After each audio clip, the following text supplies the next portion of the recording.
Ayon po sa market strategies na si Ginong Levy, malapit na raw makita si XRP sa presyo na $20.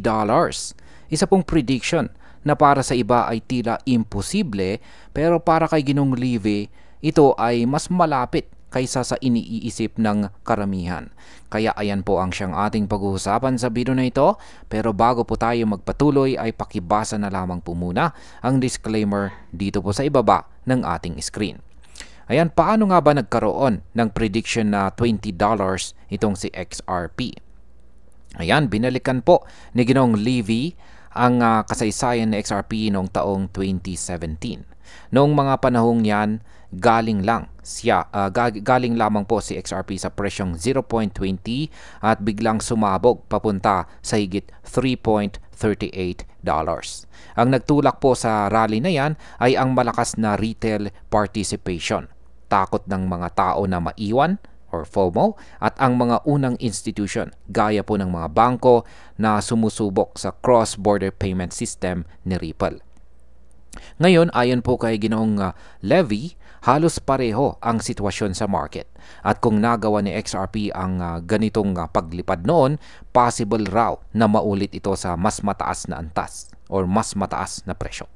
Kung mangyari ito, ang presyo ay pwedeng lumapit or umabot sa $20. Ngayon ay ano po ba ang nangyayari sa supply ni XRP? Pinakita rin ni Ginong Levy ang exchange reserve data. Meron po siyang 5.66% na pagbaba sa supply ni XRP sa mga trading platforms. Kapag mas kaunting coins ang nasa mga exchanges, nababawasan po ang liquidity. At kapag nananatili o lumalakas po ang demand, lumilikha ito ng upward pressure sa presyo. Dagdag pa rito, kung pumasok po ang mga institutional products gaya po ng ETF, posibleng bumilis pa ang supply contraction. Ayon po kay Ginong Levy, may 95% chance na makilahok ang ETF. Ang ganitong hakbang ay pwede pong magbukas ng mas malawak na institutional demand na siguradong makakaapekto sa presyo ni XRP. Ano naman po ang papel ng on-demand liquidity ni Ripple or ang kanyang ODL? Ang isa pong punto ni Ginong Levy ay ang adoption po ng ODL or on-demand liquidity. Ayon sa kanya, nakapag-proseso na ng halos $1.3 trillion na volume ang ODL. Ibig sabihin ay may konkretong demand na ginagamit mismo sa cross-border transactions. Ito po ay malaking pagkakaiba kumpara noong taong 2017 kung saan hindi pa ganun kalawak ang paggamit sa technology ito. Kung tuloy-tuloy po ang adoption, magiging matatag ang demand para kay XRP. At kapag naghalo ito sa supply contraction, mas malaki po ang tsansang umakyat ang presyo. Ano naman po ang posibleng galaw sa short term at saka mid term?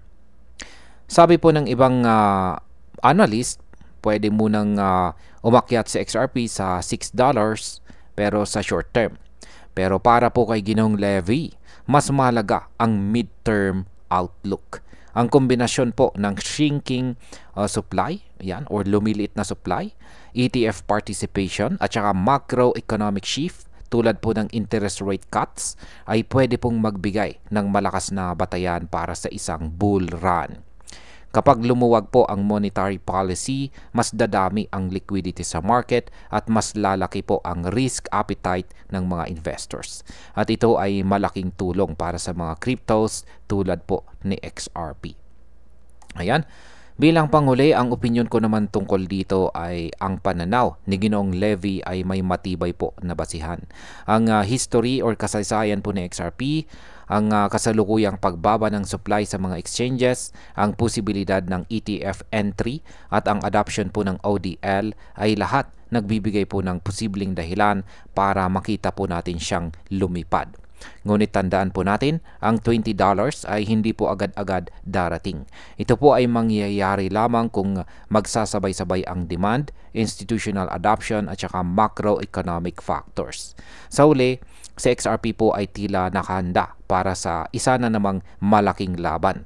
At kung tama po si Ginong Levy, ang $20 ay hindi lang pangarap, kundi isang destinasyon na mas malapit kaysa sa iniisip natin.